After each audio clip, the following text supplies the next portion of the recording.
Wednesday, October the 2nd, 2024. The outstanding career of Rogers Hornsby cannot be neglected. I've been looking at every season he played from 1915 through 1929. He had a 23-year career. He played until 1937. This video, I want to highlight the 1929 season. Remarkable. This guy is a Hall of Famer. 1929, he's 33 years old. He's playing for the Chicago Cubs. He started his career with the St. Louis Cardinals.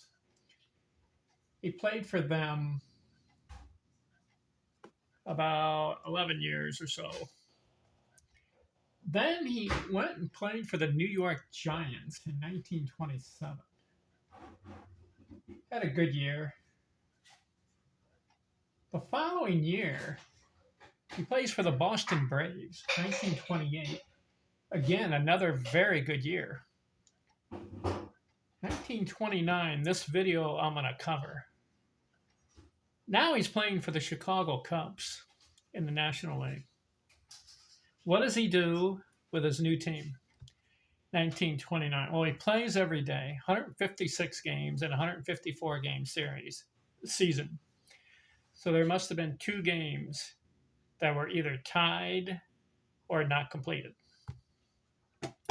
or not counted in the standings, because usually it's a 154-game season, right? He plays 156 games, gets 602 at-bats. And listen to this stat. 156 games played, 156 runs scored. That's his high. This becomes 1, 2, 3, 4, 5, 6.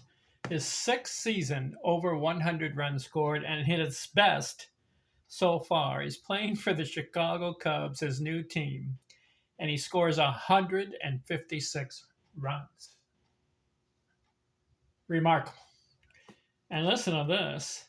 He gets 229 hits in 1929. This becomes 1, 2, 3, 4, 5, 6, 7th season, 200 or more hits. And it's the 3rd highest. He had a 250 hit season. Then he had a 235 hit season. So this one, 1929, 229 hits. 47 doubles, 8 triples, 39 homers.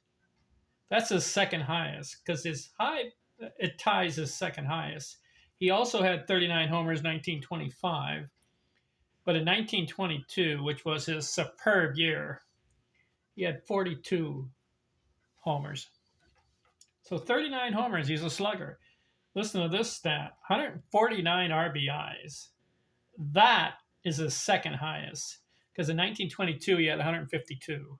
So in 1929, 149 RBIs, and becomes 1, 2, 3, 4, 5. His 5th season, 100 or more RBIs. 2 stolen bases, 87 walks. Listen to this stat. He bats .380. Played every game, 156 games, 602 at-bats, .380. And that becomes the 1, 2, 3, 4, 5, 6, 7th. His 7th season, .380 or higher. I'm going to make a proclamation right now. He's the 2nd greatest hitter of all time, behind Ty Cobb. 7 seasons, .380 or better. 459 on base, 679 slugging.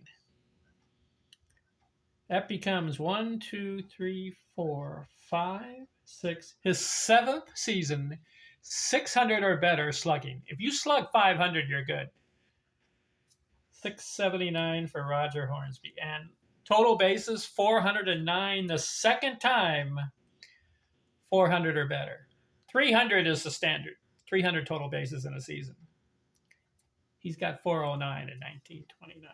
18-game hitting streak, 75 multi-hit games. That's the second highest, because in 1922 he had 78 of them. So 75 multi-hit games, 2 or more hits in a game.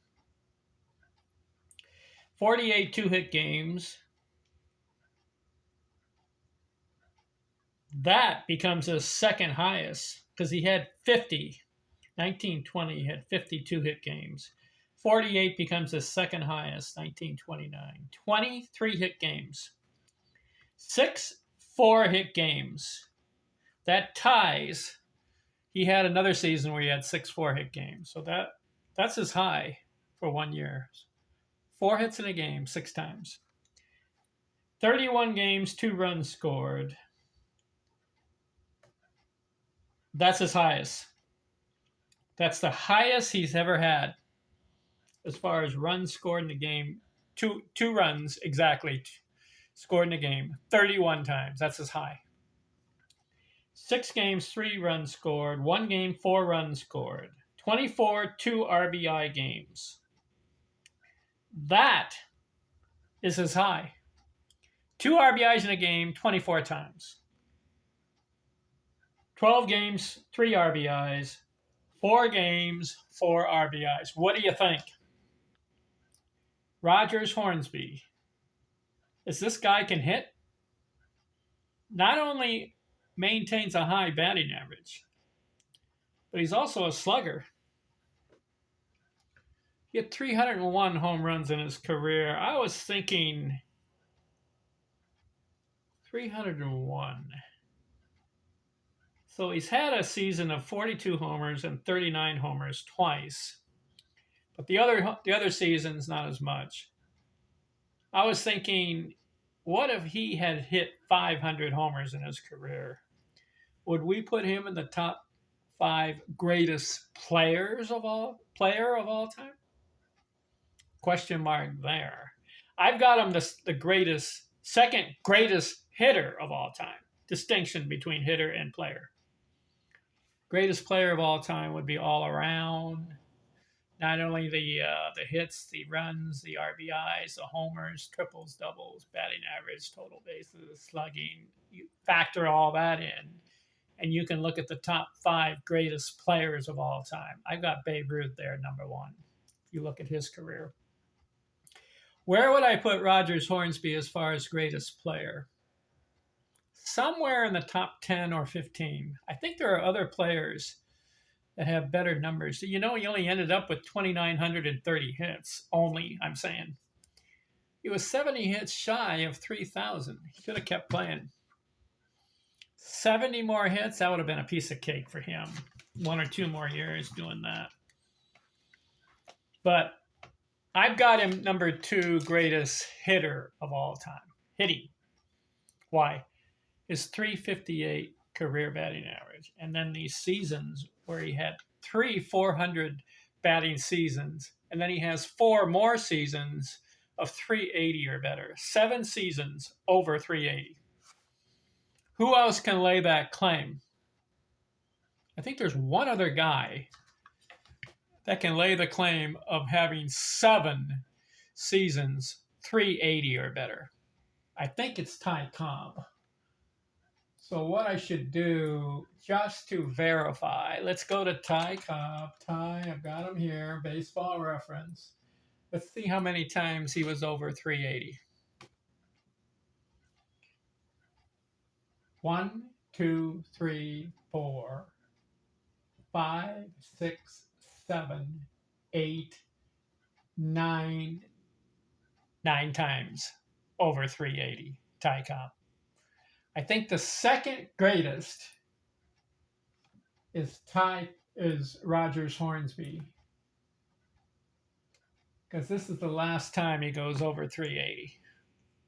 The following seasons is going to be very, very perplexing in my view. Why? 1928-9, he plays 156 games. You know what happened the next year? 1930? We'll do it in the next video. Only played 42 games. Injured? Sick? Health? I'll look it up. I've got a book on Roger Hornsby. I'll look it up and find out why in 1930 he only played 42 games. Then in 1931, 100 games. You know what's even more perplexing? 1932, he plays 19 games. He's 36 years old. 19 games? What happened? I know he became a player manager. I know that happened. I wonder if there was injuries. Then in 1933, 57 games. 1934, 24 games. 1935, 10 games. 1936, 2 games. And then in 1937, which was his last year in the big leagues, 20 games. Was it because he was managing and he didn't want to play? Or was he injured? Just think, in that period of time from 1930 to 1937, gets into about 200 games. It's a 7-year period and only 200 games. He would have easily had over 3,000 hits if he had just played more during that 7-year period. We'll get into it in the next following videos. What do you think of the 1929 season? What a year. 229 hits, 156 runs scored. Woo. 149 RBIs, 39 homers, 380 batting average, and a 409 total bases. What a player. What a hitter. Strange character, though, if you read his biography, which I have. I'll get into more of what happened from 1930 to 1937 because he doesn't play as much. You can say that this is the last greatest season of Roger Hornsby's career, 1929. 1930 through 1937, there's a big drop-off. We'll get into it. Talk to you later. I'm out.